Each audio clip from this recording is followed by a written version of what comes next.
सहर ज़ारा जी फरमाइए।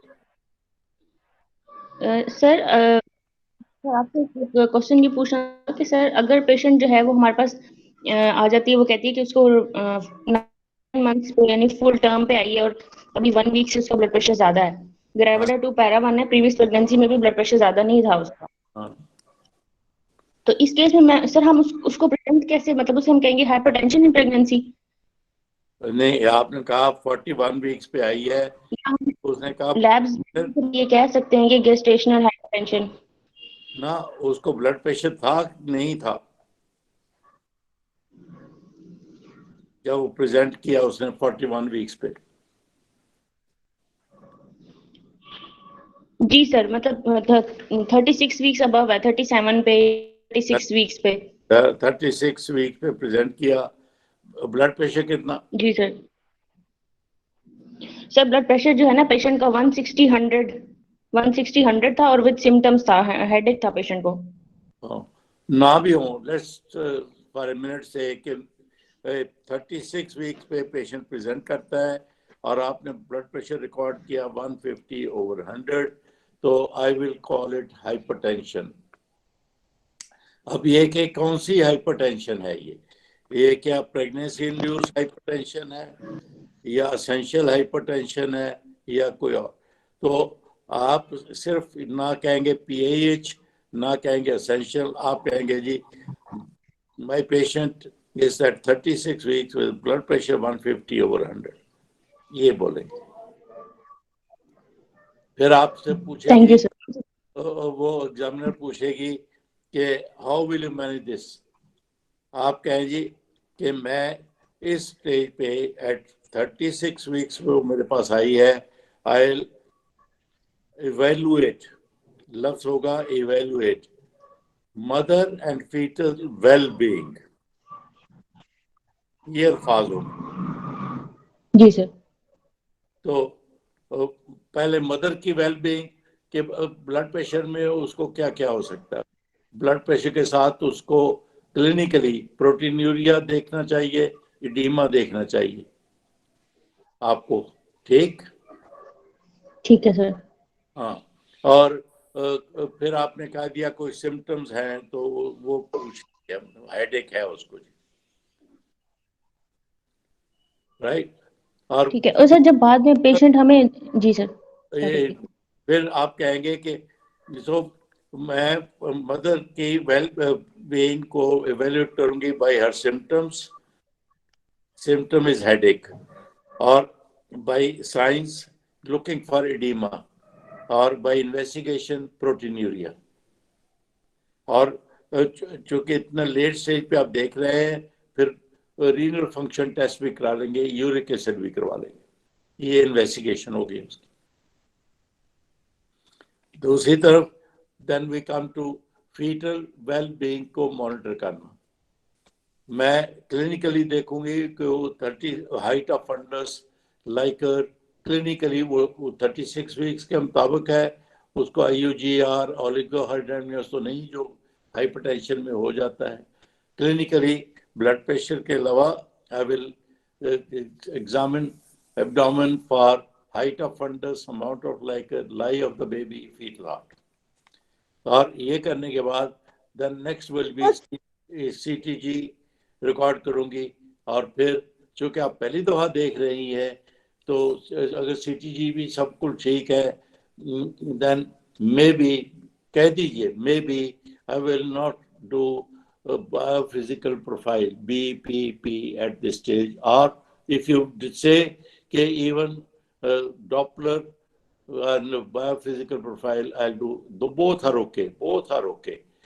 लेकिन आखिर ये सारी इन्वेस्टिगेशन करने के बाद then we'll decide whether to continue with the pregnancy and keep her admitted and monitor her well-being and fetal well-being, or to for अगर उनमें से कोई ऐसी बात abnormal आती है, then I'll do deliver the baby after giving dexamethasone whatever। ये complete हो गया। I am glad you brought it up. So एक आज का आइटम जो हमने डिस्कस किया थैंक यू डॉक्टर आसमा। आप डॉक्टर आसमा शहजादी हैं क्या? क्या नाम था आपका? सर मैं क्या? साहर हूँ, साहर जहरा। हाँ चलो, thank you sir. Sir I have a question. Sir आज एक मिनट, मुझे इसको वाइंड अप कर ए- दें। ए- देन जी सर, एक क्वेश्चन इसमें ना मेरा आज अभी आप पूरा कर लें, बीच हमने में एक पॉइंट इस मेरा है जो भी कंप्लीट होने वाला है। एक मिनट, सारा घंटा हमने इसी तरह गुजारना।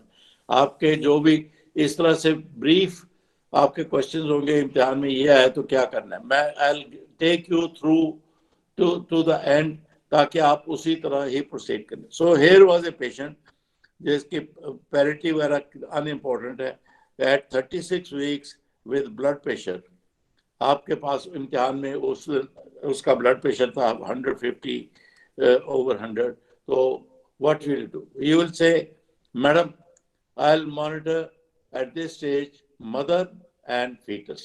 मदर की मॉनिटरिंग वो ब्लड प्रेशर रिलेटेड सारी आपके होगी, और फिर फीटल मॉनिटरिंग होगी, और फिर कहेगी अब क्या करोगी तुम इसका, इस तरह से बोलेगी। तो आप कहिए कि further management will depend upon the results of mother and fetal monitoring. If both are okay, I'll continue the pregnancy, and but keep her admitted, because at close to term she is 150, first time आई है, मुझे नहीं पता कि previously इसका blood pressure कैसा रहा।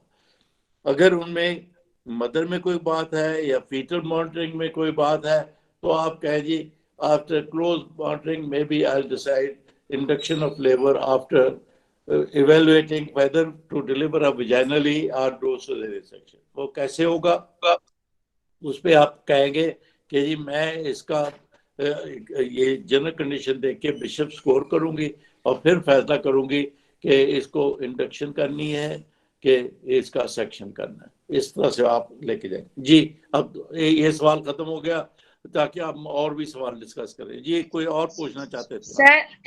Sir अगर ये आजकल बोलिए, आहिस्ता से बोलिए, अपना बोलिए। सर यही पेशेंट जो मैंने आपसे अभी डिस्कस किया ना, इसी पेशेंट में जब एग्जामिनर हमें लैब्स दे देगा, वो प्रोटीन यूरिया अगर इस पेशेंट में हमें दे देता है, तो फिर उस वक्त हम वो जैसे हमने कहा व्हाट अब आपका क्या डायग्नोसिस है, तो उस वक्त हम इसको अभी प्रेजेंस ऑफ, आप कहिए the answer will be presence of proteinuria suggest renal that the blood pressure has affected the renal functions, hence I will feel more comfortable in daily monitoring of the fetus, and if at all there is any change, वो fetal monitoring मैंने बताई है, by kick chart, by CT, by biophysical profile and Doppler। तो इनमें कभी भी suggestion होगी, then I'll deliver the baby। How will you deliver the baby? आप कहिए कि जी मैं इसका इस पे I don't know her past history, let's say she is a primary gravid, so I'll rule out CPD, do Bishop score, and if it is favorable I'll do induction of labor, if it is not favorable then I'll do section। मतलब sir हम इसको pre eclampsia अभी नहीं कहेंगे, हम यही कहेंगे कि मैं पोस्टमार्टम में दोबारा 6 वीक्स पे देखूंगी। आपने तो सिर्फ ब्लड प्रेशर 150/100 देखा है, आप इसको हाइपरटेंशन ही कहिए, लेकिन आपने मैनेजमेंट में बोला है कि मैं मैटरनल मॉनिटरिंग में बोला है आपने, मैं उसकी सिम्टम्स देखूंगी, उसका एडिमा देखूंगी, इन्वेस्टिगेशन में प्रोटीनूरिया देखूंगी, फिर रीनल फंक्शन देखूंगी, फिर यूरिक एसिड देखूंगी। ये काइंड ऑफ ये सारा आपने एक सांस में बोल देना है। ओके और सर अगर इन्वेस्टिगेशन में पेशेंट हम एग्जामिनर हमें दे देता है प्रोटीन यूरिया, फिर हम इसको प्री एक्लेम्पसिया कहेंगे, या फिर भी हम यही कहेंगे कि हाइपरटेंशन विद प्रोटीन यूरिया? फिर आप कहेंगे अब अगर प्रोटीन यूरिया प्रेजेंट है, क्योंकि प्री एक्लेम्पसिया की डेफिनेशन है hypertension plus protein urea plus oedema, any two of the three, तो फिर वो प्री एक्लेम्पसिया होगा। लेकिन मैनेजमेंट वही है। Thank you sir, thank you so much. Management वही है, जब तक प्रोटीन यूरिया नहीं आया वो हाइपरटेंशन है। प्रोटीन यूरिया बता दिया आपको, उसके यूरिन में प्रोटीन है 1+2+3+ जो भी है। कहें madam now the level is change from hypertension. हम हाइपरटेंशन के साथ ये नहीं कह रहे PAH है, प्रेगनेंसी इंड्यूस हाइपरटेंशन है या एसेंशियल हाइपरटेंशन, क्योंकि हमें नहीं पता। हम सिर्फ हाइपरटेंशन कह रहे हैं जो हमें पता है। सर जी। अब इसका हो गया pre eclampsia 36 weeks management is fetal monitoring. वो मैं जैसे बार बार कहा। Thank you so much sir, thank you so much. Thank you. चले जी, को पूछना चाहती थी कोई नेक्स्ट? सर यूरिक एसिड की इम्पोर्टेंस हमें बता दें, लेकिन आजकल तो नाइस गाइडलाइन ने उन्होंने तो बिल्कुल इसको इम्पोर्टेंस दी ही नहीं। उनकी इन्वेस्टिगेशन में यूरिक एसिड का आता ही नहीं है ना। तो यूरिक एसिड की इम्पोर्टेंस प्लीज बता दें हमें, तो हमें बोलना है या नहीं बोलना? आप ये बोल दीजिए, अगर वो कहे कि जी इसकी रीसेंट गाइडलाइन में ये, और फिर आप बोलिए रीसेंट गाइडलाइन में ये है कि इसकी इम्पोर्टेंस नहीं है, but generally speaking uric acid was used for long time for monitoring of the fetus.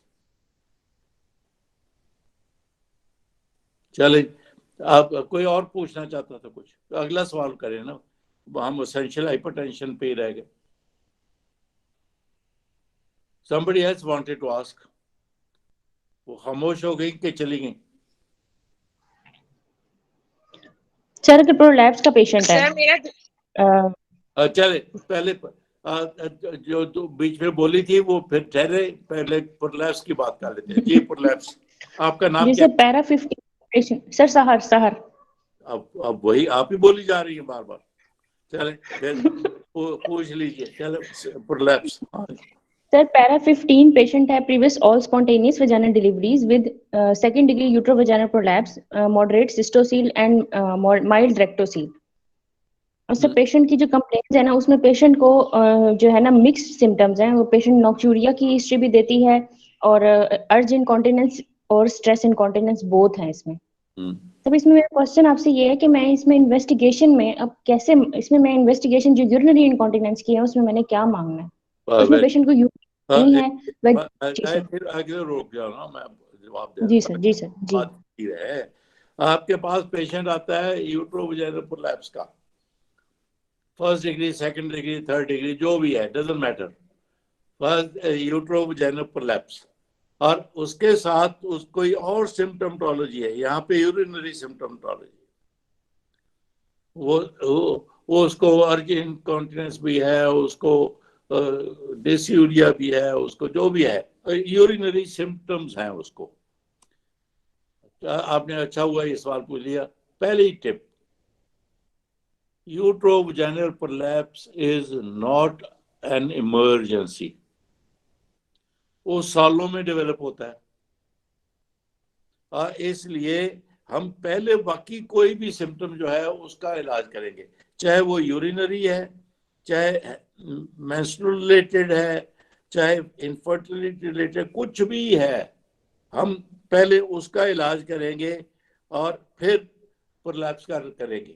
अगर पेशेंट कहता है, एग्जामिनर कहती है आपको, but she has got third degree uterovaginal prolapse, aren't you going to do anything about it? आप उसका कहिए कि madam, till I have sorted out urinary symptoms, at best I would like to treat this prolapse with pessary only. वह उससे ज्यादा intervention आपने नहीं करनी, क्योंकि ऐन मुमकिन है जब उसकी आपने यूरिनरी सिम्टम्स जो आप बता रही हैं, may be they are not because of the prolapse, may be because of UTI और ब्लैडर इरिटेबिलिटी या ओवर एक्टिव ब्लड, तो जो भी है तो उसकी वजह से है। पहले हम उसको यूरिनरी सिम्टम्स को सॉर्ट आउट करेंगे, और जब वो सॉर्ट आउट हो गई, दे आर जैसे ओवर एक्टिव ब्लैडर है, यूरिनरी यूटीआई है, बराबर, वो तो प्रोलैप्स की वजह से नहीं है, हम उसको सॉर्ट आउट कर लेंगे। करने के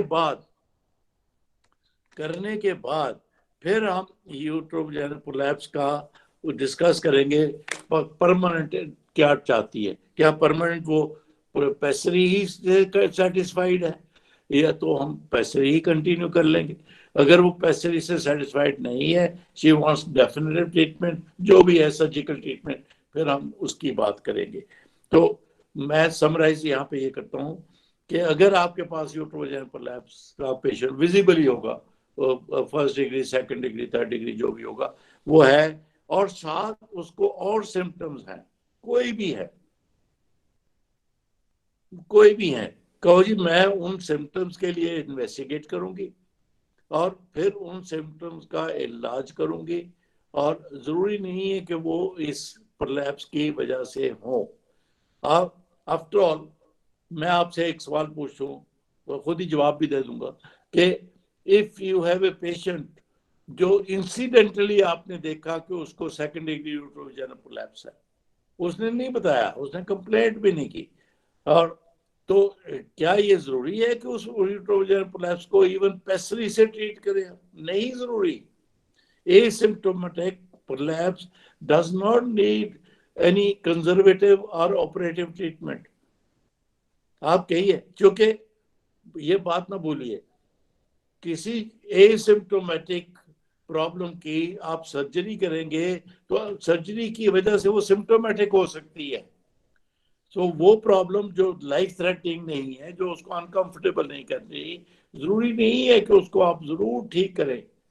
तो आई am glad you have asked कि यूट्रोवैजाइनल प्रोलैप्स अगर आपको इम्तिहान में इंसिडेंटल है, इंसिडेंटल फाइंडिंग है, तो फिर आप कहिए कि madam she is very comfortable with her prolapse, she doesn't need any active treatment for that, exercises वगैरह उसको बता दीजिए, कुछ कर लीजिए। अच्छा, ये बात खत्म हो गई। आगे हिना का आया था, she wants to ask anything. Sir इसी पेशेंट में जिसमें मिक्स सिम्टम्स हैं, इसमें हम यूरिनरी एक और आप में से किसी ने मांगेंगे। जी सर, अस्सलाम वालेकुम। जी अगला सवाल पूछिए। जी सर, काइंडली ये थोड़ा सा बता दें कि अगर वजाइको वजाइनल फिस्टुला का केस हमें आ जाए एग्जाम में, तो हम उसका एग्जामिनेशन एक तो कैसे डिस्क्राइब करें, और उसकी मैनेजमेंट में सर क्या पॉइंट्स हमें स्पेसिफिकली कवर करने चाहिए। Thank you sir. Thank you. आपका नाम क्या है जी? सर हिना नाम है मेरा। हिना, आपने ही पहला सवाल पूछा? नो सर, मैंने पहला नहीं पूछा था, ये मेरा फर्स्ट क्वेश्चन है आपसे। वो हिना और थी यार। जी sir, thank you. Hina Rauf हैं आप? चले, मुझे अरुआ ने भी कहा था कि वजाइको वजाइनल फिस्टुला की बात करें आप, तो मैंने तो काफी लंबा उसके लिए तैयार किया हुआ था, लेकिन मैं, चूंकि आप सवालन जवाबन करना चाहते हैं, तो मैं उसको मुख्तसर बताऊंगा जो आपने पूछा है उसके लिए। अगर आपको इम्तिहान में वजाइको वजाइनल फिस्टुला आ जाए, वो उसकी हिस्ट्री तो बड़ी टिपिकल सी होती है, और continuous draining of urine related to some event, generally वो इवेंट होता है difficult last child birth, difficult delivery, क्योंकि 80% cases of fistula are obstetrical fistula related to past history। यहाँ से शुरू करेंगे, तो उसमें आप पहली बात तो हिस्ट्री में आप एम्फेसाइज कीजिए, ये इसी तरह पूछ के फिर आप अपने उसको एग्जामिनर को बताइए भी यही कि she had prolonged labour. Prolong का लफ्ज बड़ा जरूरी है। तो चूंकि most of the patients develop fistula because of compression of the vesical neck between head of the fetus and symphysis। in other words, ischemic necrosis होता है उनको। ये अल्फाज सुनना चाहती है एग्जामिनर कि इसकी प्रोलॉन्ग लेबर की वजह से इसका इस्केमिक नेक्रोसिस हुआ बेस ऑफ द ब्लैडर का, और उसकी वजह से फिस्टुला बन गया। क्योंकि it's not always traumatic, instrumental नहीं है, डायरेक्ट ट्रॉमा बहुत कम होता है, ज्यादा इस्केमिक नेक्रोसिस होता है। ये अल्फाज सुनना चाहती हो तो आप सुनाइए उनको इन योर हिस्ट्री कि she had prolong difficult labor and it was capharic presentation and possibly the head bladder base was compressed between head and symphysis, and that is उसकी टिपिकल निशानी। एक एग्जामिनर पूछे तो ये होती है कि fistula appears 2 to 3 days after delivery. वो नेक्रोटिक मटेरियल जब डिसलॉज हो जाता है, वहाँ गैप बन जाता है, फिर फिस्टुला होता है। इंस्ट्रूमेंटल फिस्टुला जो होता है ड्यू टू आपके फोर्सेप्स से इंजरी या किसी और प्रोसीजर से इंजरी, वो फौरन बनता है। अभी डिलीवरी हुई, नेक्स्ट टाइम वो लीकेज शुरू हो जाता है, चूंकि वहाँ आपने होल बना दिया है। इस्केमिक वाला 2 या 3 दिन बाद बनता है, एक बात। दूसरी बात कि फिस्टुला का अब एग्जामिनेशन पूछा, क्योंकि फिस्टुला है इंटीरियर वजाइनल वॉल में, जो ही आपने कस्कोस स्पेकुलम फिस्टुला के पेशेंट में डाला, आप फेल। उसके बाद कोई डिस्कशन की जरूरत नहीं है, क्योंकि आपने देखनी है एंटीरियर वजाइनल वॉल।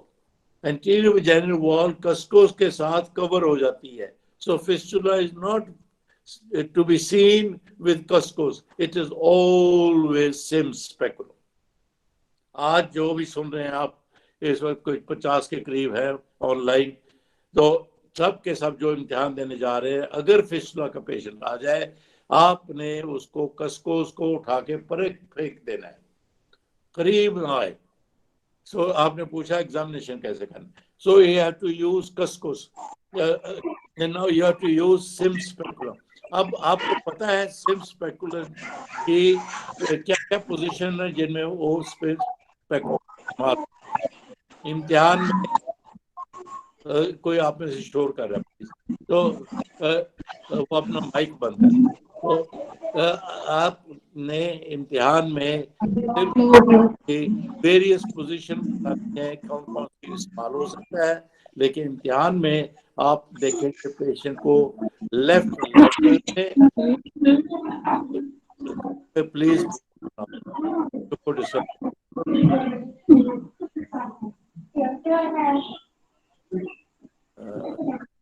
फिर आप बोलते जाइए, मैं बंद कर देता हूँ।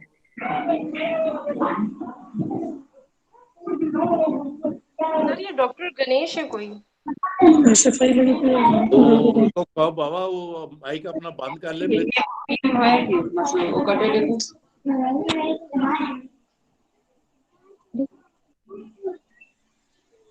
चलो, thank you, thank you. Doctor Ganesh please mic बंद कर दें अपना, आप डिस्टर्ब कर रही हैं सबको। चलो, अच्छा, आप जब कहेंगे मैं सिम्स स्पेकुलम इस्तेमाल करूंगी, तो फिर आपसे फौरन पूछा जाएगा किस पोजीशन में। आप एक सांस में बोलिए Sims speculum can be use in left lateral position, in Sims position और लिथोटमी पोजीशन। ये तीनों पोजीशन के नाम आप बोलेंगी इम्तिहान में, not in dorsal position, it can't be use in dorsal position.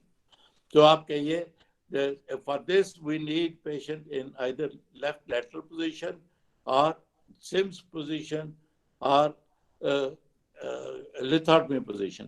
अगर आपने Sims position आज तक इस्तेमाल नहीं की, अब आपको शॉर्ट टाइम है, कोई सिखाएगा भी नहीं Sims कैसे होती है, मैं तो बता नहीं सकता, लेकिन वो सबसे अच्छी पोजीशन है। अगर आप कर सकें तो उसमें डालिए, उसमें डालिए, एग्जामिनर बड़ा इम्प्रेस हो जाएगा आपसे। तो सिम्स पोजीशन सीख लीजिए, अगर 2-3 दिन में कैसे होती है, 1-2 मरीजों को उसमें डाल के देखिए, that is the best position. तो खैर आप इम्तिहान में कहिए कि जी मैं अब इसको लेफ्ट लैटरल में करूंगी, और लेफ्ट लैटरल में थोड़ी सी मुसीबत ये हो जाती है, आप सिम्स डालते हैं तो अगर पेशेंट हैवी है, वो उसकी ऊपर का बटक नीचे को ओवर का कवर करना शुरू कर देता है, फिर आपको मुश्किल होती है। तो उसके लिए फिर आपको असिस्टेंस की जरूरत होती है। आप एग्जामिनर को कहते हैं मैडम जरा ये बटक को ऊपर करो, उसको पसंद नहीं आती बात, तो इसलिए Sims position is the best. जब आप देखें तो आपको फिस्टुला जनरली नजर आ जाएगा। फिस्टुला की निशानी यह है कि bladder is covered by transitional epithelium. Transitional epithelium is basically columnar epithelium, और जो एरियाज क्यूबॉइडल कोलमनर एपिथेलियम से कवर हुए हैं बॉडी में, वो उनका रंग होता है लाल, दे लुक रेड। और दो एरिया स्ट्रेटिफाइड स्क्वेमस एपिथेलियम से कवर होते हैं, they look pink like our skin और वेजाइनल स्किन। तो जब फिस्टुला बनता है तो ब्लैडर इज डायरेक्टली तो होल के जरिए कनेक्टेड टू वेजाइनल एपिथेलियम, और तो इसका ब्लैडर ऊपर से लाल लाल नजर आता है फिस्टुला। सो वो इंडिकेशन है कि ये फिस्टुला है। अब तो उसकी फर्दर डिटेल्ड इन्वेस्टिगेशन मैं नहीं जाऊंगा, क्योंकि फिर नहीं तो फिस्टुला की बात ही होती रहेगी। तो जब इसको how will you manage this patient, सवाल पूछा जाएगा। फिस्टुला बना हुआ है, नंबर 1 कि आप कहें कि मैडम पहले तो मैं देखूंगी कि इसको फिस्टुला बने कितने महीना, ड्यूरेशन कितनी हुई है। क्योंकि फिस्टुला बन जाए तो कम से कम 3 से 6 महीने पहले उसकी रिपेयर नहीं करनी चाहिए। 3 से 6 महीने उसको पोस्टपोन करना चाहिए। क्यों? क्योंकि वो टिश्यू फ्राइबल हो जाता है, इन्फेक्टेड होता है, और patient generally not in good health. तीनों बातें बोलिए, पेशेंट लोकल इन्फेक्शन होती है, टिश्यू फ्राइबल होता है, और पेशेंट एनीमिक या not in generally good health. तो मैं ये तीनों चीजों को ठीक करने के लिए 3 से 6 महीने दूंगा। चाहे मुझे पेशेंट या एग्जामिनर कितना ही पुश करे, she is distress, she is wet all the time, आप उसको 3 महीने छोड़ देंगे? कहो मैडम अगर मैं 3 महीने से पहले करूंगी तो रिपेयर ब्रेक डाउन हो जाएगी और उल्टा उसका फिसला और बड़ा हो जाएगा। सो पहली बात आपने कहना है पोस्टपोनमेंट फॉर 3 मंथ्स। उस पीरियड में उसकी जनरल हेल्थ को इम्प्रूव करूंगी, एनीमिया करेक्ट करूंगी, और प्रोटीन वगैरह दूंगी, और वगैरह वगैरह, और लोकली एंटीबायोटिक्स के बगैर ही वो फिसला विद हार्ट रेजिस्टेंस की इन्फेक्शन ठीक हो जाएगी, ये हो जाए। सो एंटीबायोटिक देना जरूरी नहीं है, उसकी जनरल हेल्थ इंप्रूव करके 3 महीनों में इन्फेक्शन भी ठीक हो जाएगी और टिश्यू फ्राइबिलिटी भी खत्म हो जाएगी। फिर वो कहेंगे इस पीरियड में क्या करोगे? उसमें अगर जरूरत होगी, क्योंकि generally these patients are thrown out of the house by the husband और बाय द इन-लॉज, तो जरूरत होगी मैं अस्पताल में दाखिल रखूंगी। पुराने जमाने में फिस्टुला के वार्ड होते थे, महीनों महीनों मरीज वहां रहते थे, तो वार्ड में दाखिल रखूंगी और ये improvement in general health and local health ये करूंगी। इस पीरियड में और क्या इन्वेस्टिगेशन करूँ? कोई खास इन्वेस्टिगेशन की जरूरत नहीं, मैं अलबत्ता उसका यूरिन टेस्ट करती रहूंगी फॉर एनी इन्फेक्शन, और रीनल फंक्शन टेस्ट कर लूंगी, मेक श्योर कि उसके कोई फिस्टुला की वजह से यूरेटर की ऑब्स्ट्रक्शन नहीं है, वरना वहाँ फाइब्रोसिस हो जाए, यूरेटर हाइड्रोनेफ्रोज हो जाता है, इस तरह की कॉम्प्लिकेशन हो जाती। सो रीनल फंक्शन टेस्ट करूँ। फिर आगे रिपेयर इज डन। उसके पहले इवेलुएशन में मेक श्योर कि फिस्टुला का मैं साइट देखूंगी कि वो साइज कितना बड़ा है और साइट है कहाँ पे। क्योंकि अगर साइट पे हो तो उसको फाइब्रोसिस से अडेरेंट हो जाता है टू द बोन और to other area, makes it छोटा फिस्टुला भी मुश्किल हो जाता है रिपेयर करना। सो साइट और साइज इफ नेसेसरी EUA करके एवेलुएट करूंगी ताकि मैं प्रॉपर प्लान करके फिस्टुला। जब आगे रिपेयर आफ्टर एनेस्थीसिया, उसके 3 लेयर्स में मैं रिपेयर करूंगी, और मैं डिटेल में नहीं जाता 3 लेयर्स की। और जो बात आपसे ज्यादा इंपॉर्टेंट पूछी जाएगी और वो उसी पे पास फेल का फैसला हो जाता है कि post operative care of this fistula. Post operative care आपने कहना है कि मैं इंडवेलिंग फोलिस कैथेटर डालूंगी पोस्ट ऑपरेटिव के लिए। ये लिख लीजिए अगर आप लिख रहे हैं कहीं, मैं उसका हर घंटे यूरिनरी आउटपुट इवेलुएट करूँ। ये बड़ी जरूरी है, बड़ी जरूरी बात मैंने कही है कि आप हर घंटे उसका urinary output evaluate. Why every hour? चूंकि होता ये है नॉर्मली इंडवेलिंग फिस्टुला तो सुबह को ब्लैडर एम्प्टी करते हैं और शाम को करते हैं, इसका हर घंटे क्यों?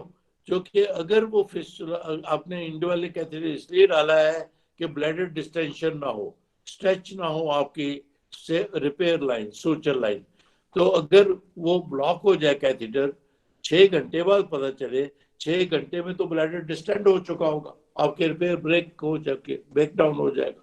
इसीलिए ये बात सुनना एग्जामिनर बड़ा अच्छा पसंद करता है, जो किताब में इतना क्लैरिटी से नहीं लिखी हुई। तो madam post operatively in addition to pain relief, ये वो इम्पोर्टेंट है कि उसका there should be no retention of urine. For that every hour I'll empty the bladder bag, urinary bag and evaluate. और फिर रिपेयर ठीक हो जाएगी इंशाल्लाह, तो घर चली जाएगी ठीक ठाक। लेकिन आपसे पूछा जाएगा दूसरा, if the repair breaks down what will you do? फिर वही 3 महीने का रूल आ जाता है। If unfortunately the repair breaks down, I will wait for 3 months and only then attempt second time, otherwise उससे पहले करूंगी तो वही डैमेज के वो फिसला और बड़ा होता जाएगा। मेरा ख्याल है फिसला की मैंने 2-3 बातें कही, एक इस्केमिक नेक्रोसिस कॉज में जरूर कहना है, दूसरा डिले फॉर 3 months जरूर कहना है, उसमें उसकी हेल्थ की इंप्रूवमेंट करनी है, तीसरा EUA करके उसका साइट एंड साइज एवेल्युएट करना है, और चौथा रिपेयर के बाद फोलिस कैथेटर डालना मत भूलिए। पैक करना जरूरी नहीं, पैक नो, तो लेकिन हर घंटे यूरिनरी आउटपुट देखनी है तो दैट यू आर श्योर कि वो रिटेंशन ऑफ यूरिन नहीं, और साथ उस पोस्ट जब तक वो पोलिस कैथेड्रल यूरिनरी एंटीसेप्टिक कोई पिरोडेंटिन यूरिक्सिन कोई हम देंगे। और thank you so much sir, आपने बहुत अच्छा बताया, thank you so much sir. जी कैथेटर कितने दिन के लिए रखते हैं catheter? Usually 2 to 3 weeks depending upon the site and your confidence how well you are repaired. Usually 2 to 3 weeks. Hello, चलिए जी, एक और नाम आया था कोई वो जो पूछना चाहती हैं, बोलिए जी। हेलो जी जी सर, इसमें जब हम आप कह रहे हैं कि हम डिलेड पीरियड के अंदर जो यूरिन डीआर और आरएफटी करवाएंगे तो कितना फ्रीक्वेंटली करवाएंगे? कितना फ्रीक्वेंटली? वो जी अगर सिर्फ फिस्टुला है तो मेरा तो ख्याल है 1 दफा भी काफी है। तो मे बी अगर आपका ख्याल है कि फिस्टुला ऐसी जगह है जो हाइड्रोयूरेटर काज कर रहा है या अल्ट्रासाउंड में हाइड्रोनेफ्रोसिस आ रहा है, फिर मोर फ्रीक्वेंटली। इट मींस अगर यूरेट्रिक ऑरिफिस के नजदीक है तो फिर हम फ्रीक्वेंटली करवाएंगे। हाँ, फिर फ्रीक्वेंटली कराएंगे क्योंकि उसके हाइड्रोयूरेटर बनेगा, फिर हाइड्रोनेफ्रोसिस होगा तो उसका रीनल फंक्शन टेस्ट डिस्टर्ब हो जाएंगे। Thank you sir. इसमें वो शायद पूछ सकती है कि IVU करवाओगे कि नहीं करवाओगे, इंट्रावीनस पायलोग्राफी या यूरोग्राफी। तो आपका जवाब होगा कि इफ आई सस्पेक्ट कि उसका यूरेटर इज इन्वॉल्व, जो कि अल्ट्रासाउंड वाला बता देगा आपको, तो फिर अल्ट्रासाउंड वाला बताता है फिर IVU करने की जरूरत कि जी IVU का फायदा दूसरा ये होता है जो अल्ट्रासाउंड का नहीं होता, वो जिस तरफ हाइड्रोयूरेटर है या हाइड्रोनेफ्रोस उसका फंक्शन भी बताता है। अगर वहां से डाई निकल रही है इसका मतलब हाइड्रोनेफ्रोसिस का किडनी फिर भी काम कर रहा है, अगर उधर डाई ही नहीं आती इसका मतलब उसका फंक्शन अफेक्टेड है। चले, मेरा ख्याल है VVF हमने काफी कर लिया, कुछ और बात करते हैं। चले जी, और क्या? सर एक क्वेश्चन है। जी बोलिए। आप डॉक्टर? अगर अनमैरिड गर्ल है, आप डॉक्टर? एंड्रोमेट्रियल, जी जी बोलिए। सर एंड्रोमेट्रियल पॉलिप है, हाँ, अनमैरिड है, तो सर उनकी मैनेजमेंट और एग्जामिनेशन का फिर हम किस तरह करेंगे? और पेशेंट को हैवी मेंस्ट्रुअल ब्लीडिंग की कंप्लेन है। जी बिल्कुल ठीक। ये सवाल ये है जी कि अनमैरिड लड़की में एंडोमेट्रियल पॉलिप है तो क्या करना चाहिए। पहली बात तो ये है, अगर अनमैरिड लड़की है या कोई और भी है तो उसको एंडोमेट्रियल पॉलिप सोनोलॉजिस्ट ने बताता, वही बताएगा, हम क्लिनिकली तो डायग्नोज नहीं कर सकते endometrial polyp. Ultrasound specialist sonologist कहता है कि जी हाँ एंडोमेट्रियल पॉलिप है। यूजुअली जो आपको इम्तिहान में रिपोर्ट बताई जाएगी वो होगा 12 मिलीमीटर, 15 मिलीमीटर, 7 मिलीमीटर, कुछ इस तरह का छोटा सा होता है यूजुअली। उस जो अगर वो छोटे साइज का है, पहली बात तो आप ये कहिए कि जी I like to repeat ultrasound after next menses, क्योंकि कभी कभार जो एंडोमेट्रियम बहुत थिक हो जाती है, वो सिक्रेटरी एंडोमेट्रियम, वो भी एक पॉलिप, छोटे से पॉलिप की शक्ल ले लेती है। तो पॉलिप नहीं होता, वो एक्सेसिव सिक्रेटरी रिस्पॉन्स होती है एंडोमेट्रियम की। सो अगर छोटा पॉलिप है तो उसका तो कहना ये है कि आप कहिए जी मुझे रिपोर्ट दिखाइए, देखिए अगर वो मिलीमीटर्स में है, मिलीमीटर्स में है, तो आप कहिए कि मैडम ये छोटा सा पॉलिप है, तो I like to repeat ultrasound after next menses. फिर आ गया जी अगले मेंसेस के बाद भी परसिस्ट करता है, या वो पॉलिप बड़े साइज का है, या वो पॉलिप बड़े साइज का है, तो फिर आपने एक बीच में अच्छा किया, आपने ये डाली कि जी वो अनमैरिड लड़की है। उसका जवाब बड़ा सिंपल है, ये नॉट ओनली फॉर पॉलिप, सब बातों के लिए अनमैरिड लड़की है।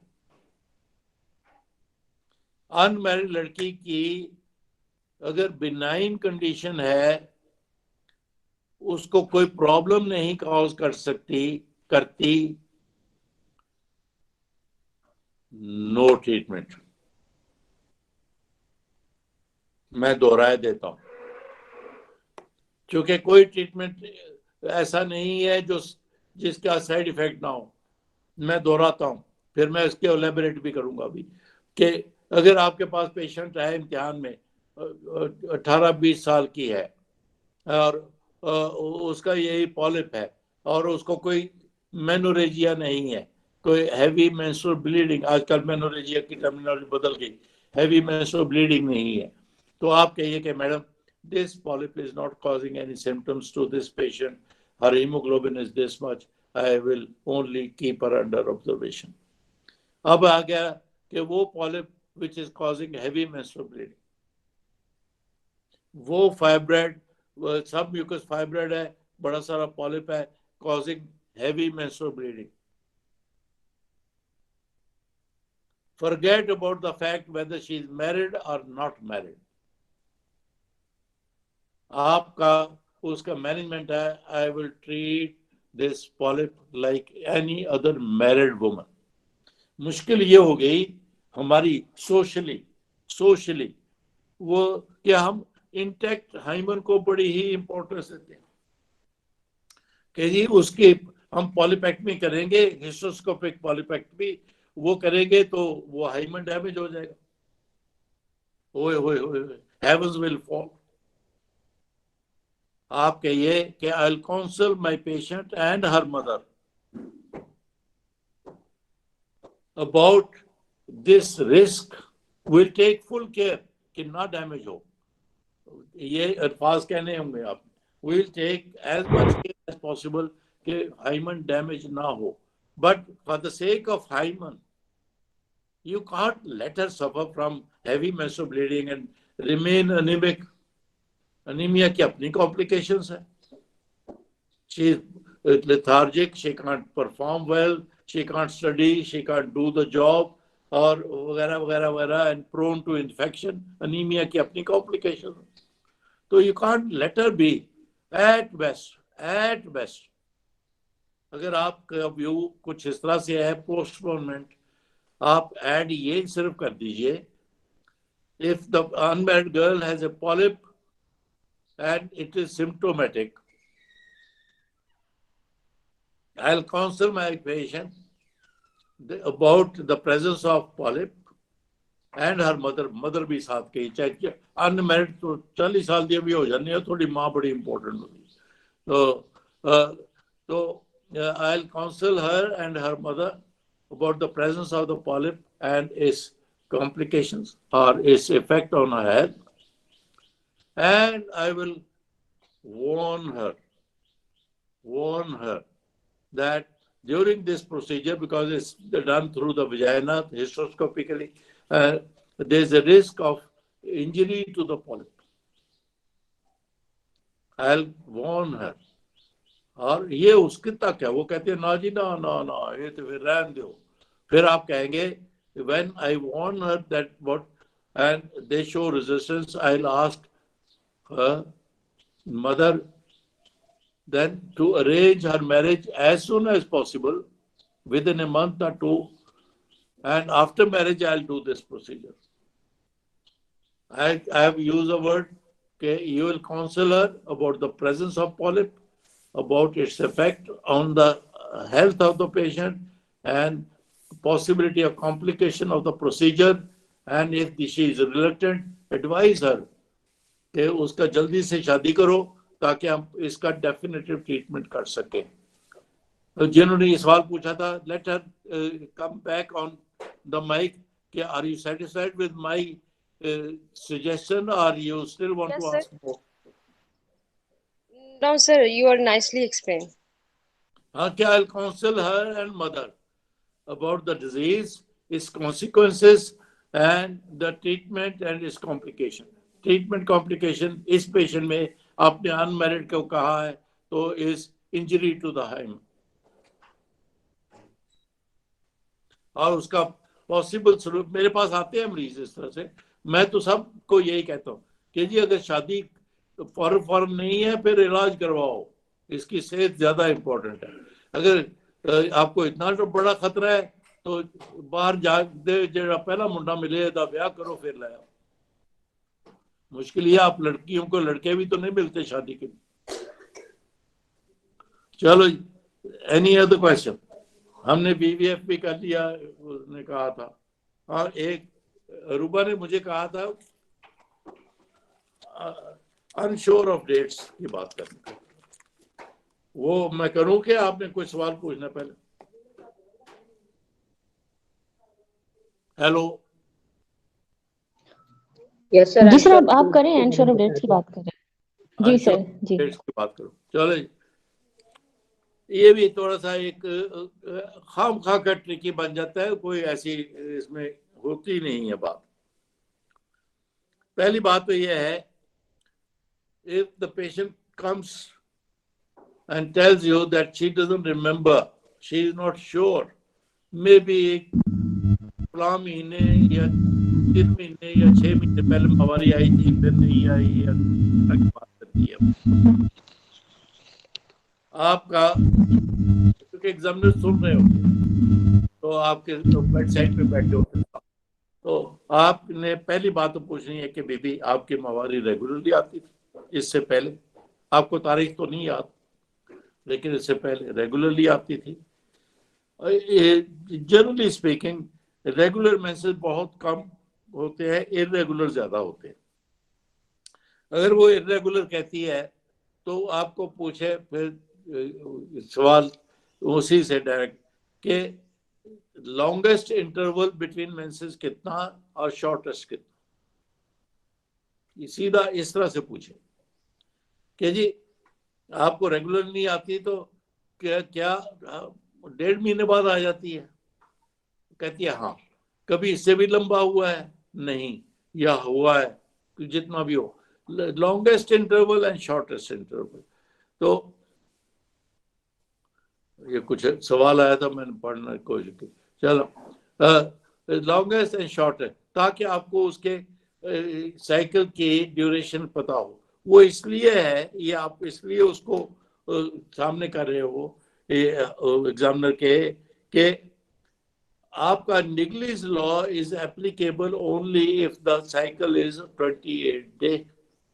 आपको पता है निगलिस लॉ से आप उसका एलएमपी से ईडीडी कैलकुलेट करते हो, एक्सपेक्टेड डेट ऑफ डिलीवरी करते हो. वो सिर्फ वहां एप्लीकेबल है जहां 28 डे साइकिल है. Ovulation takes place 2 weeks before the start of next menses. वहां पे है. अगर वो कहती है नहीं, कभी 1.5 महीना कभी 2 महीने, फिर आप एग्जामिनर को कहिए कि I cannot calculate her EDD correctly.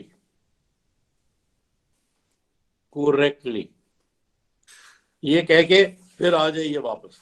अब दूसरी बात ये है कि अगर मेंसेस जो उसको अनश्योर ऑफ डेट्स है, वो आम आपको सिखाया जाता है. आप पूछिए सोशल इवेंट से रिलेटेड है कि नहीं है, खामन दुबई से आया था या ईद के साथ, इस तरह की. ये जल्दी से पूछ लीजिए 1-2 सवालों में, ऐसे इसके ऊपर इसी को घुमाते ना जाइए. घुमाते ना जाइए। जब ये आप, मैंने बोला LMP पूछिए, उसको नहीं याद, उसका साइकिल की ड्यूरेशन पूछिए, उसको कोई वेग साथ आंसर देगी, तो उसके बाद फिर आप आ जाइए सोशल रिलेशनशिप थोड़ा सा पूछ लीजिए। एम ये विच ही ना फंस जाओ कि खामद आया था दुबई से आया था कि मस्कत से आया था, कब आया था, क्यों आया था, कैसे आया था, कितने महीने आया, बहुत ही सवाल वक्त न ज़ाया किया। लेकिन जो भी है अनश्योर ऑफ डेट्स, वो कहते हैं 3 महीने, महीनों में अक्सर इम्तिहान में बोलते हैं 4 महीने पहले आई थी, तारीख तो नहीं याद, या इतने महीने पहले आई थी, तो वहाँ के ये लिख लीजिए 4 महीने पहले। आज हम मार्च में हैं, इट मीन्स के दिसंबर में आई थी या नवंबर, लिख लिया। Then we come to physical examination. Physical examination पे वो जो 4 महीने में 16 हफ्ते या 20 हफ्ते बनते हैं उसके, वो भी आपको याद होना चाहिए। 3 हफ्ते 12, 3 महीने 12 हफ्ते नहीं होते, वो 13 हफ्ते होते हैं, और 6 महीने 24 हफ्ते नहीं होते, वो 26 हफ्ते होते हैं। इस तरह से ये बात आपको याद रखनी चाहिए। तो फिर आप फिजिकली उसका बाकी सारे एग्जामिनेशन के बाद एब्डोमेन एग्जामिन करेंगे, क्या हाइट ऑफ फंडस कोरिलेट करती है उस ड्यूरेशन ऑफ पीरियड के साथ जो उसने आपको बताया है।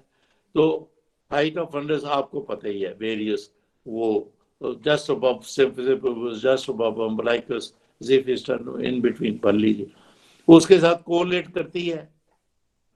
अगर करती है तो फिर वो आप लिख लीजिए कोरिलेट करती है।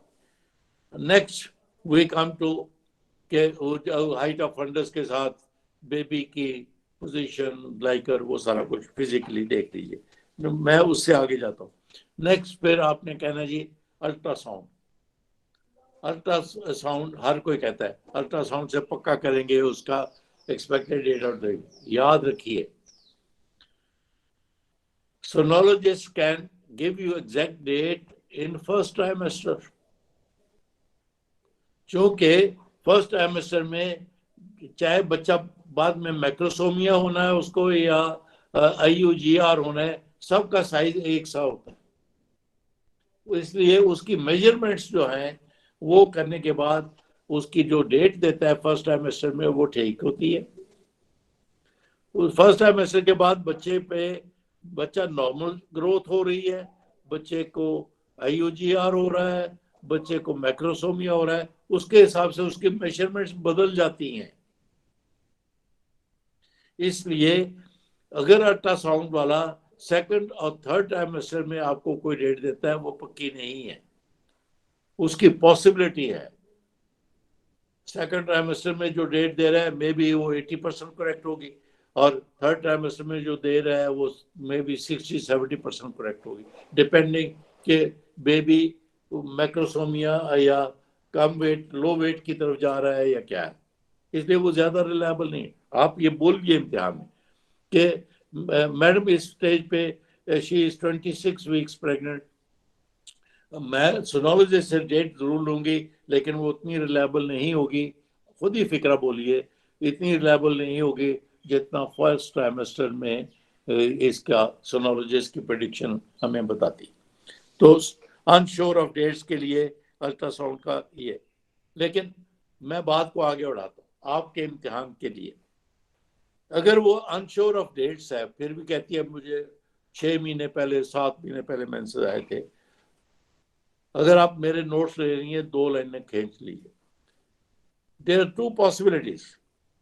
एक पॉसिबिलिटी ये है कि वो हाइट बिल्कुल उससे कोरिलेट करती है जो वो कह रही है, फिर तो बात बहुत ही फिक्र की बात नहीं है, फिर तो निकल आई जो डेट उसने दी है, अंदाजन 60-70% या 80% चांस ही है कि वो उसके थे।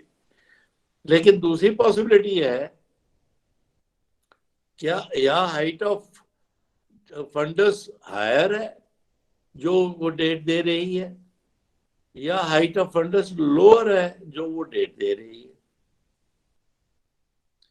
अगर हाइट ऑफ फंडस बड़ी है, वो कह रही है जी 6 महीने पहले आए मेंसेस, आपको लगता है कि वो तो 30 वीक्स का हाइट है या इवन मोर, देन रिमेंबर आप अपने वहाँ इम्तिहान में जो हिस्ट्री शीट है उस पर साइड पे लिख दीजिए, अगर हाइट फंड के पहली पॉसिबिलिटी रॉन्ग इन डेट्स,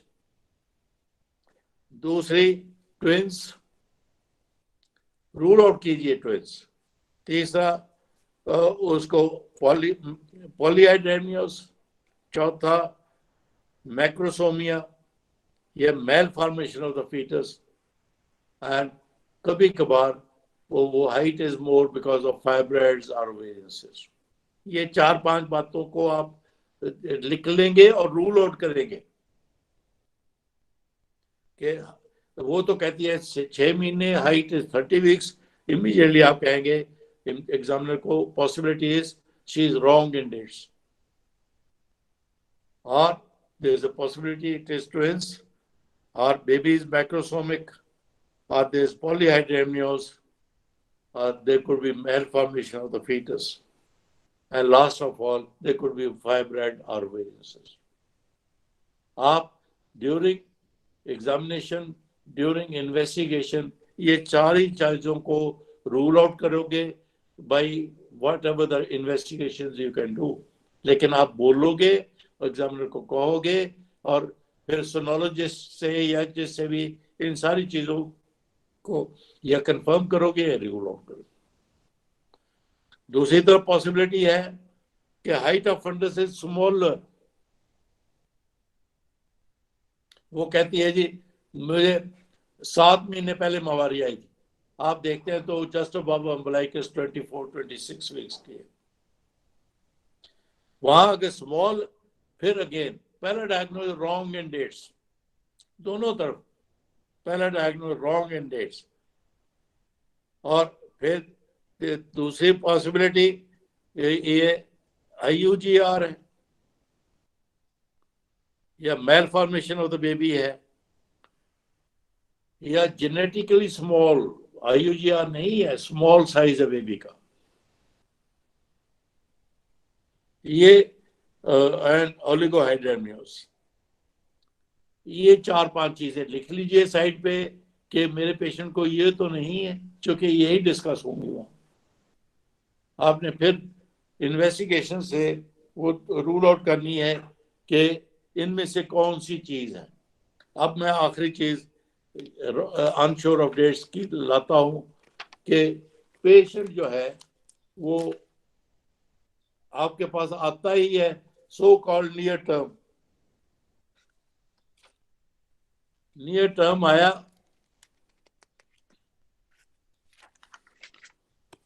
कहती है जी मेरे पूरे दिन है,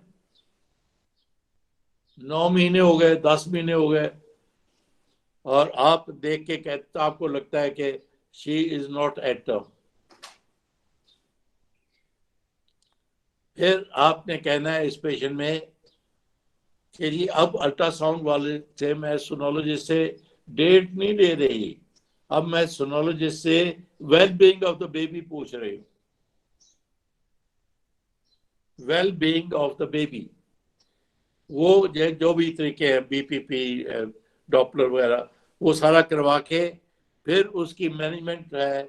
अगर तो लगता है कि वो टर्म पे ही है, फिर आप कहेंगे जी ये तो बता रहा है मुझे टर्म पे है, तो then we can wait for, अब टर्म है तो 1 हफ्ता और, उसमें close monitoring of the fetus for post maturity या ओवर ड्यू बेबी। वो जो भी आपके, अब मेरे पास टाइम नहीं है टू गो इनटू डिटेल्स, वो उसकी मॉनिटरिंग कैसे करते हैं ओवर ड्यू बेबी हो जाए तो, लेकिन वो करेंगे। अगर आपको लगता है कि बेबी अफेक्टेड है तो फिर कहिए कि मैं इसकी बिशप स्कोर करूंगी, कि बिशप स्कोर आपको आना चाहिए, तो बिशप स्कोर करूंगी कि whether the patient is ripe for induction of labour. अगर बिशप स्कोर नहीं है तो फिर आपके पास चॉइस है, या उसको राइप करूंगी या सेक्शन करूंगी। ये डिटेल में मैंने 3 बातें बताई हैं आपको अनश्योर ऑफ डेट्स। पहले तो उसको शोर करने की कोशिश करो हिस्ट्री से, नहीं हुई। फिर जब नहीं हुई तो आपने एग्जामिन किया, अगर हाइट ऑफ फंडस बड़ी है उसकी ये पॉसिबिलिटीज है, हाइट ऑफ फंडस छोटी है तो उसकी ये पॉसिबिलिटीज। उनको रूल कहिए, नाम लीजिए वो सारी, मैंने 4-5 बातें जो बोली। तो अगर आती है, वो कहती है मेरे पूरे दिन है, तो आप कहिए कि इस स्टेज पे सोनोलॉजिस्ट की डेट दी हुई वो पक्की नहीं होगी, क्योंकि इस स्टेज पे इट कुड बी माइक्रोस्कोपिक पे भी, और वो उसकी मेजरमेंट्स फर्क हो जाती हैं। लेकिन मैं मॉनिटर करूंगी for the well being of the fetus, जिस तरह से मॉनिटर करते हैं। और अगर वेल बीइंग से लगा कि अब बच्चा वाकई टर्म प्लस 1 वीक या 2 वीक्स का हो गया है, तो फिर मैं डिलीवरी के लिए बिशप स्कोर करूंगी। पहले सीपीडी रूल आउट करूंगी, फिर बिशप स्कोर करूंगी, और उसके बाद बिशप स्कोर के बाद फैसला होगा कि उसको इम्प्रूव करने के लिए कुछ करना है, किस सेक्शन कर देना है। ये I am so sorry, I love to talk about this subject. मैं तो पूरा घंटा बात करता हूँ इसकी, लेकिन आज क्योंकि हमारे पास अभी तो सिर्फ 5 मिनट और हैं, तो मैं यहीं पे रुकता हूँ। एक सवाल और पूछ सकते हो तो पूछ लो, वरना फिर 10 बजे दूसरी क्लास आपकी शुरू हो जाएगी। अच्छा सर, कुछ पेशेंट्स बताती हैं कि लैक्टेशनल एमेनोरिया है, तो हम कैसे उनके ईडीडी या कैसे निकाल? बिल्कुल सही कहा आपने, वो उस कैटेगरी में ही आएगी, अनश्योर ऑफ डेट्स। क्योंकि लैक्टेशनल एमेनोरिया ना भी हो, during lactation while breast feeding, तो उसके मेंसेस मोस्ट लाइकली इरेगुलर होंगे। एमेनोरिया तो फिर तो बिल्कुल ही बात खत्म हो गई। तो लेकिन kindly explain mode of delivery, वो चलेगी। फिर लाइए सवाल, kindly explain mode of delivery किस चीज का? हाइड्रोकेफेलस का पूछ रही हूँ। वो चल मैं 5 मिनट उस तरफ आ जाता हूँ। तो वो अगर लैक्टेशनल एमेनोरिया, वो तो बिल्कुल ही पता ही नहीं ना कि डिलीवरी के बाद आज तक मेंसेस नहीं आए, कब ओवुलेशन हुई। तो ओवुलेशन इज वेरी इरेटिक और इरेगुलर। तो लेकिन वो सारी बातें जो मैंने अभी कही हैं, वो फिर हम कहेंगे कि जी उसमें, क्योंकि लैक्टेशनल एमेनोरिया 2 साल का भी तो हो सकता है ना। नलीपरस, ये जल्दी से सवाल उठ जाता है भी, मैं इसका कुछ कीजिए।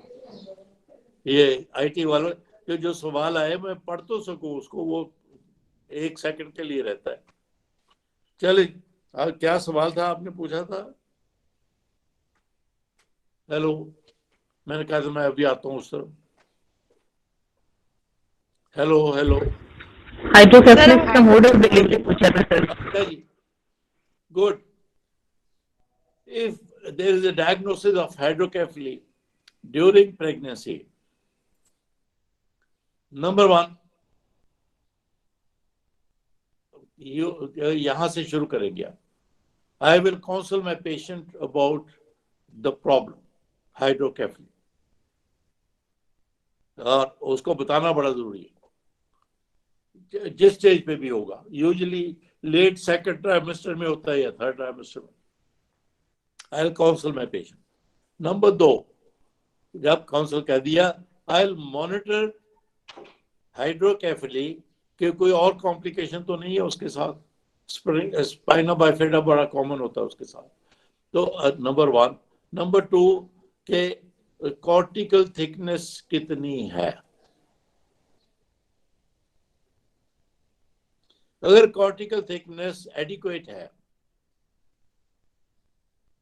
फिर मैं काउंसिल करूंगी पेशेंट को कि कॉर्टिकल थिकनेस ऐसी है कि बच्चा पैदा होने के बाद उसकी शंट किया जाए, और कोई कॉम्प्लिकेशन नहीं है, और कोई मेल फॉर्मेशन नहीं है बच्चे को, उसकी बात हो रही है।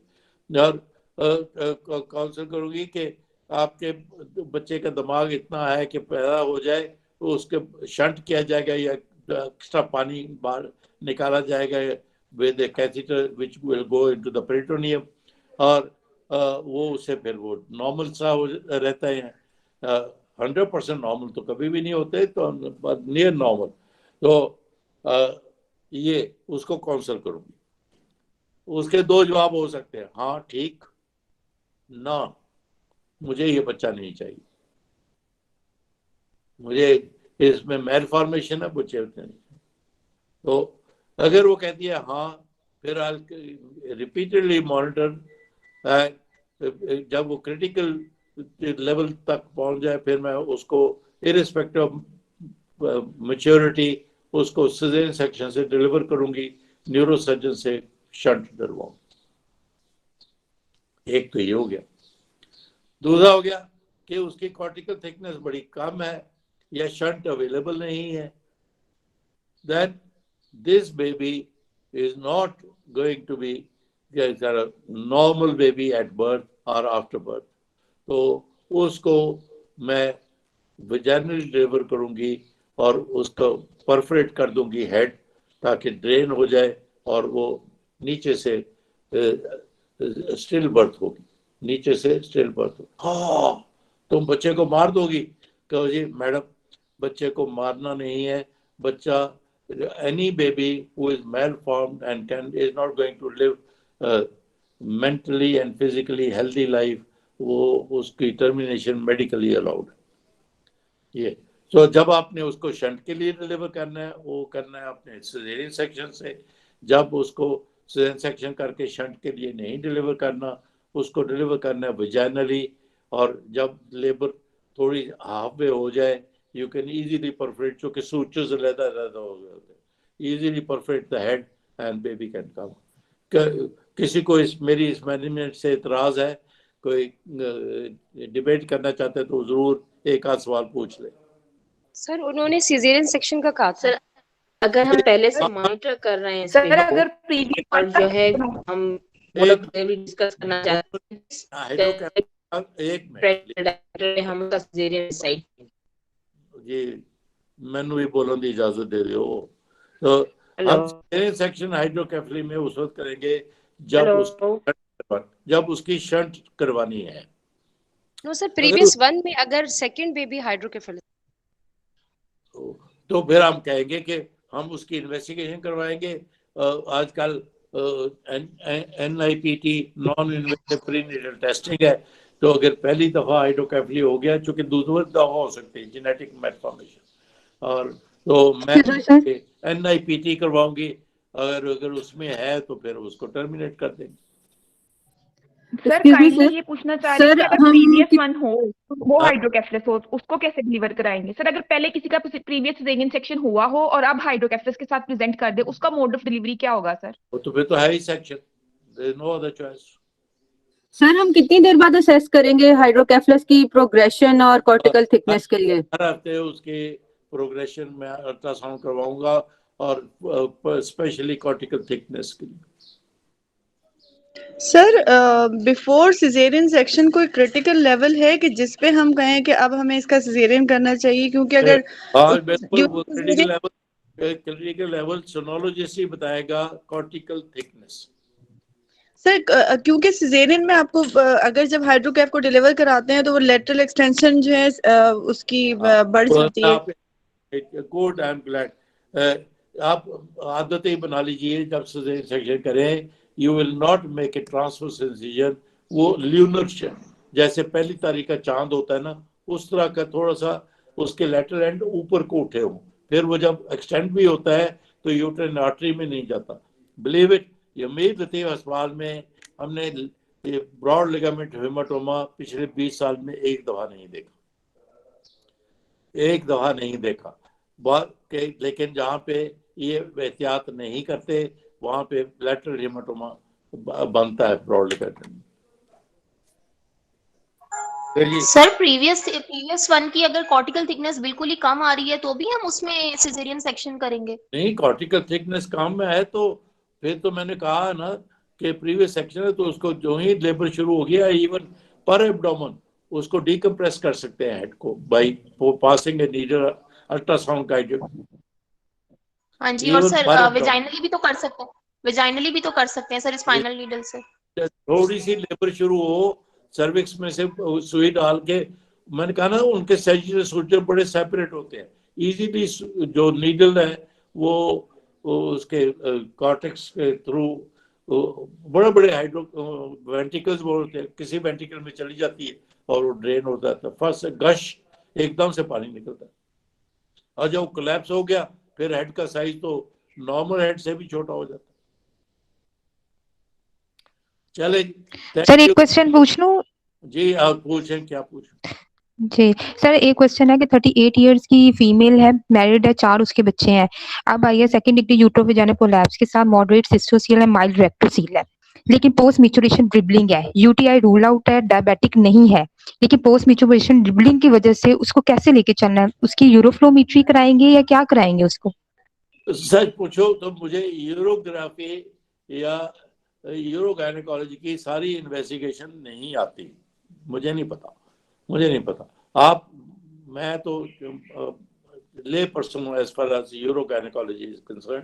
मेरा जवाब होगा मैं उसकी प्रॉपर, चूंकि डिफरेंशिएट आपने करना ओवर एक्टिव ब्लैडर को, ये जो बोली है सिम्टम ये ओवर एक्टिव ब्लैडर की है, तो आप कहिए कि जी मैं यूरोलॉजिस्ट से इसकी यूरोलॉजिकल इन्वेस्टिगेशन कराऊंगे to rule out over active bladder, नाम ले लीजिए, या डिट्रूजर इंस्टेबिलिटी जो भी नाम लेना चाहते हैं तो नाम ले लीजिए, और जो वो रूल हो गई तो वो तो फिर वही ट्रीट करेगा, अगर वो रूल आउट हो गई तो फिर मैं सिस्टोस्कोपी कर लूंगे। आजकल को आप जो लोग जो कि एंडोस्कोपी करते हैं तो सिस्टोस्कोपी भी कर लेते, तो वो ट्राइगोन या नीचे कोई प्रॉब्लम तो नहीं है वो देखना, सिस्टोस्कोपी पे लिमिट कीजिए, उससे ज्यादा आप यूरोगायनेकोलॉजी की इन्वेस्टिगेशन नहीं करती।